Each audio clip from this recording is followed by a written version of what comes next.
गुरुजी, प्रेम किस ग्रह के कारण होता है? प्रेम प्रेम होता है शुक्र और चंद्र के चलते। शुक्र जो है सौंदर्य का, प्रेम का, प्रियों का और हमारे अंदर के जो लव है उसको रिप्रेजेंट करता है। उस चंद्रमा जो है हमारी भावनाओं को कारक है, इमोशंस का कारक है। तो शुक्र और चंद्र जब किसी भी कुंडली में एक दूसरे को टच करते हैं किसी भी ढंग से, प्रेम की भावनाएं जन्म लेती है। प्रेम के दुश्मन ग्रह है राहु, केतु।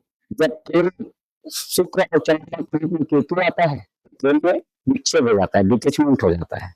राहु आ जाता है शुक्र और चंद्रमा के बीच में, तो आदमी प्रेम के पीछे पीछे भागने लगता है, एकदम पागल हो जाता है। और अगर शनि आ जाता है तो प्रेम में बहुत डिप्रेशन देता है, निराशा देता है। प्रेम का कारक कारक ग्रह तो शुक्र और चंद्र है, मगर उसके तीन अकारक ग्रह भी हैं, राहु, शनि और केतु। तो प्रेम को समझना है तो किसी कुंडली में हम शुक्र, चंद्र, राहु, केतु, शनि को देख के करते हैं। प्रेम दुनिया की सबसे सुंदर चीज है, हमारा जन्म ही उसी के लिए हुआ है। गुरुजी, जीवन में खुश कैसे रहा जाए? खुश खुश रहने के लिए क्या करना चाहिए? जीवन तो हमको भगवान ने दे दिया। अब ये जीवन खाली जीवन है, इसमें रंग हमको भरना है। अगर एक खाली तस्वीर तुमको मिल जाए, स्केच मिल जाए और स्केच में रंग नहीं भरोगे तो जीवन में खुशी कैसे आएगी?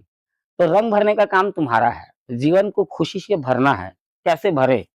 नाचो, गाओ, गुनगुनाओ, क्रिएटिव रहो, रचनात्मक काम करो और पॉजिटिव सोचो। और सबसे खुश रहने का तरीका है खूब बाँटो, जो कुछ तुम्हारे पास है रोज़ बाँटते चलो, मुस्कुराते चलो, प्यार बाँटते चलो।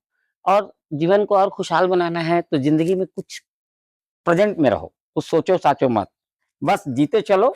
ज़िंदगी का नाम जीना है और कोई अर्थ ही नहीं है। जियो, तुम जितना जी लोगे जीवन तुम्हारा है। तो जीने के लिए हमको ज़िंदगी को रंग भरने पड़ेंगे। ये रंग हमारे पास हैं, बस हमको भरने की ज़रूरत है।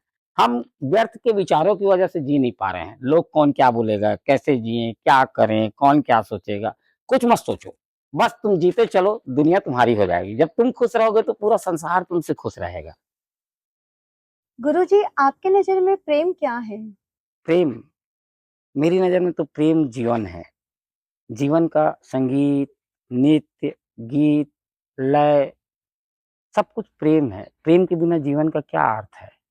माता-पिता, भाई-बहन, प्रेमी-प्रेमिका, अगर ये प्रेम का संबंध ना हो तो ये जीवन तो बहुत सूना हो जाएगा ना। प्रेम है तो संसार है। ये संसार एक पल भी प्रेम के बिना नहीं चल सकता। ये जो संसार जगत घूमता हुआ दिख रहा है, हम अपने बच्चे से प्रेम करते हैं ना, तब तो हम कुछ कर रहे हैं। अगर प्रेम ना हो इस संसार में तो कोई कुछ करेगा ही नहीं। प्रेम इस जीवन का सबसे प्रेम भगवान का सबसे बड़ा पुरस्कार है जो मनुष्य को मिला है। और प्रेम के बिना जीवन व्यर्थ है। मैं तो कहता हूँ जीवन ही प्रेम है। खूब प्रेम करो, सबसे प्रेम करो, अपने से भी प्रेम करो। ऐसे नहीं कि दूसरे से ही प्रेम करो। हम अपने से ही प्रेम नहीं करते हैं, सबसे कर लेते हैं, तो वो प्रेम तो कहीं न कहीं असली नहीं है। असली प्रेम का अर्थ तो यही होता है कि हम अपने से भी उतना ही प्रेम करें। प्रेम पूर्ण होना है, प्रेममय होना है, हमारी एटीट्यूड चेंज करना है लाइफ़ का। एनी टाइम हमारे लाइफ़ का एटीट्यूड बुद्धि ना रहे, एटीट्यूड भावना रहे, प्रेमपूर्ण भावना रहे। तो प्रेम तो सब कुछ है। प्रेम के ऊपर मैं बहुत बोल सकता हूँ, धीरे-धीरे बोलूँगा। प्रेम के लिए मैं क्या बोलूँ, हर आदमी को प्रेम तो करना ही चाहिए। मुझे लगता है इस संसार में कोई ऐसा व्यक्ति नहीं है, जिसने प्रेम ना किया हो। वो अमीर हो, गरीब हो, कोई जाति, धर्म किसी भी चीज़ से हो, किसी न किसी चीज़ से ज़रूर प्रेम करता है। और कई बार उस अपने प्रेम को अभिव्यक्त भी कर पाता है, कई बार प्रेम को अभिव्यक्त नहीं कर पाता, वो दमित रह जाता है। मगर प्रेम को हमेशा अभिव्यक्त करना चाहिए। प्रेम अभिव्यक्ति माँगता है। वो चाहता है कि वो बहे, उसको ब्लॉक मत करना। अगर जीवन में कभी भी प्रेम कहीं भी किसी भी चीज़ के लिए, वस्तु के लिए हो, फूलों के लिए हो, पहाड़ के लिए हो, झरने के लिए हो, मनुष्य के लिए हो, तो अपना प्रेम ज़रूर वहाँ प्रकट करना, उसको रोकना मत। प्रेम जब-जब रुकता है तो सड़ने लगता है और प्रेम जब-जब बहता है, फ्लावरिंग है, फिर वो एक झरने की तरह है, मधुर संगीत है प्रेम। तो मैं तो जीवन में 2 ही संदेश है मेरे पास, एक खूब प्रेम करो और दूसरा मेडिटेट करो। क्योंकि अगर तुम होशपूर्ण प्रेम करते हो, तो प्रेम का क्वालिटी ही अलग होगा, डिवाइन लव। हुँ, ये प्रेम ही तो है। ये जानवरों में बहुत ज़्यादा प्रेम होता है, हमसे ज़्यादा। ये बहुत ईमानदार हैं, ऑनेस्ट हैं और ये मंगल के प्रतीक हैं। इनमें साहस, धैर्य और एक्शन जो मंगल के गुण होते हैं ना, वो इनमें है और इनके पास रहने से आपको पावर की अनुभूति होगी। एक शक्ति की अनुभूति होगी। घोड़े शक्ति का प्रतीक हैं और राजाओं का ये साधन था घोड़ा। एक किडो है, किडो ये हमारा घरेलू घोड़ा है और मारवाड़ी नस्ल का है। इसको परिवार के लोग राइड करते हैं। थोड़ा गुस्सैल है ये, मगर पावर बहुत है इसमें, है ना? देखना हाँ। गुस्सा कितना आएगा अभी इसको। अब ठीक हो गया है, अब ठीक हो गया है। प्रकृति जो है ना अद्भुत सुंदर है।